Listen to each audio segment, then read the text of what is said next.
Hello everybody, Chris Profi, Musically Obsessed. Today I want to talk about Deep Purple, but I want to concentrate on the 2000 releases and beyond.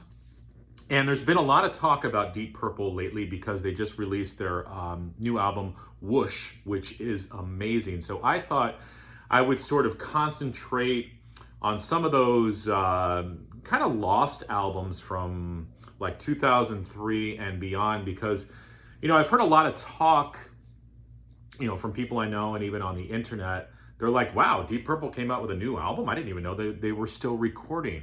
Yeah, they've been making records since the 70s and they keep making quality records. Of course, the lineup changes, but they've had a pretty solid lineup for quite a few years now. Now, if you are expecting Ritchie Blackmore on guitar, you're not going to get him. You have another amazing guitarist, Steve Morse.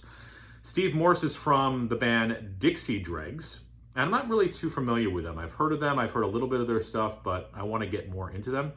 And if you're expecting to hear John Lord on keyboards, you are not going to. You know, unfortunately he passed, but Don Airey has been with them ever since John Lord retired. Now, who is John Airey? Well, he's an amazing keyboardist. He's played with Ozzy, he's played with Priest, he's played with Deep Purple, of course, Jethro Tull, White Snake, Rainbow, Wishbone Ash, so many other hard rock metal bands. I didn't know this. He also has worked with Andrew Lloyd Webber, the famous Broadway composer. So the band is tight. You know, of course, you've got Ian Gillan on vocals, and you've got Roger Glover on bass, and Ian Pace on drums to round out the band. So you've got an amazing band who has been making amazing records since the early 2000s, even before that, as we know, up until their latest album, Whoosh. So I want to kind of talk you guys through and show you some of their releases because I don't think these really get talked about too much. Well, in 2003, they came out with an album called Bananas. And I just love that literal cover. All right, and like I said, this is the lineup of Ian Gillan, Roger Glover, Ian Pace, Steve Morse, and Don Airey. This is the lineup that's going to take us all the way up to Whoosh. This album was produced by Michael Bradford. Deep Purple has not stopped with their bluesy hard rock. It's actually, in some cases, I feel like almost the musicianship has gotten stronger. These are very good albums. House of Pain, Sun Goes Down, Razzle Dazzle, Walk On, Picture of Innocence, Doing It Tonight, Contact Lost. Really good stuff. I know some people thought that cover was a little cheesy. I dig it. And this is a very strong album. Then in 2005, they came out with an album called Rapture of the Deep.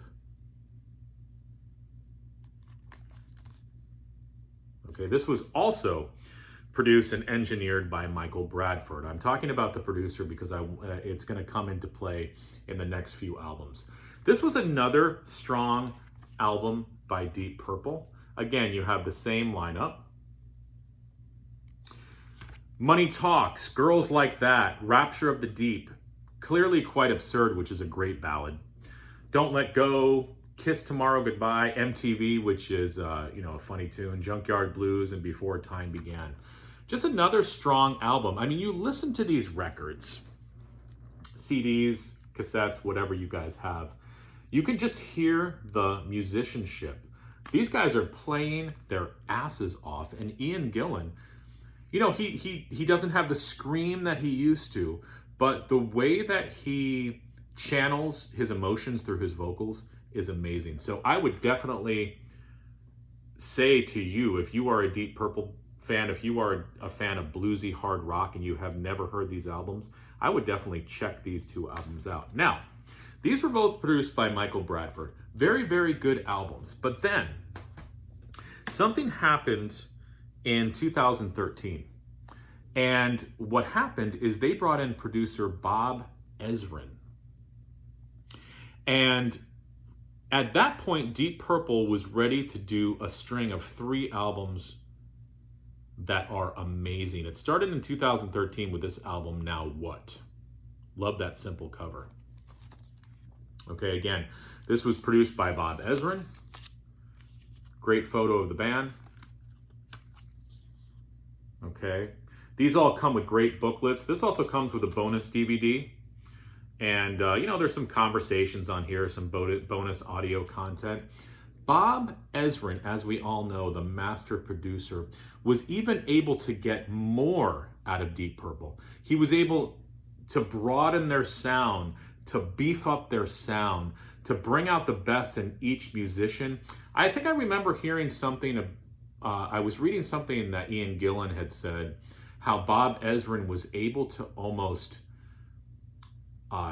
when he was, you know, producing Ian's and vocals and recording his vocals, almost getting down to the point where he was just almost orchestrating Ian's breath that he was taking and you know, expelling. So even down to that minute point.